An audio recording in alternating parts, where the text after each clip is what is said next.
La politique, premier tour des élections départementales dimanche. Ce soir, on vous propose un journal de campagne haut-rhinois avec Anne de Chalandard.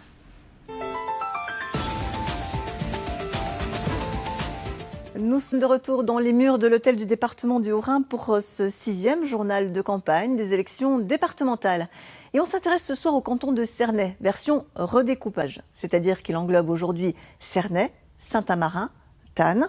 Aucun sortant en lice, mais en revanche un duel de deux figures de la vallée. François Taccard qui tente un retour après une rude défaite en 2011. Et face à lui, le tout jeune maire UMP de Wattwiller, Raphaël Schellenberger. Géraldine Dreyer, Nicolas Meyer.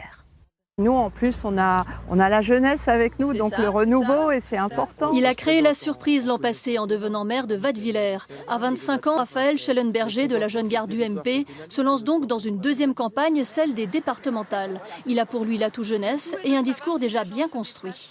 Aujourd'hui, je crois qu'il faut réussir aussi à mettre en place des élus qui s'affranchissent de ce qui a pu être fait les précédentes années, sans dire que c'était mauvais, sans dire que tout était mauvais, mais qui soient capables de réinventer une nouvelle façon d'intervenir en tant que collectivité territoriale. Message direct adressé à François Taccard, adversaire indépendant teinté de vert et de rose, qui tente lui de revenir au conseil départemental. En 2011, après 13 ans de mandat, il avait perdu son siège dès le premier tour face à Jean-Jacques Weber, qui réussissait son retour en politique après une campagne de dénigrement particulièrement cruelle. François Taccard a essuyé des larmes mais ne nourrit aucune rancune. Sa candidature aujourd'hui n'est pas un retour à la case départ.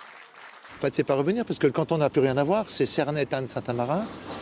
Après effectivement 4 ans d'une candidature de mon adversaire qui n'a pas donné grand-chose, et dans un contexte nouveau, puisque entre-temps je suis devenu président du Pays Tur-de-l'Air, donc l'organisme qui rassemble d'ailleurs tout le nouveau canton, où j'ai été élu d'ailleurs à une écrasante majorité. Deux générations, deux personnalités du canton qui s'affrontent et s'entourent d'élus locaux. Leur binôme féminin, son maire, adjointe au maire. Sur le terrain, chacun veut donc valoriser l'expérience de l'équipe dans une campagne peu politisée. Face à la droite, l'équipe adverse se retrouve autour de valeurs vastes, républicaines et humaines. Voilà. Une équipe indépendante, bien sûr, mais dans une démarche sociale, développement durable, dans un souci de sobriété, de rigueur. En réalité, dans le canton, ces candidats se connaissent tous. Ils siègent et travaillent ensemble dans les collectivités du secteur. Ennemis, ils ne le sont pas vraiment. Ah, pas du tout, pas du tout. J'entretiens d'excellents rapports avec François et ce n'est pas parce que je me lance dans la bataille des départementales que les rapports vont changer. On partage beaucoup de dossiers, on n'est pas toujours d'accord sur certains, mais je pense qu'il est tout à fait légitime que nos deux candidatures soient proposées à notre électorat. Alors, renouveau ou renouveau, les électeurs ont le choix dans la nuance, à moins qu'ils ne préfèrent s'adresser aux extrêmes, gauche ou droite, qui se présentent également dans le canton de Cernay. Vous découvrez les autres candidats du canton.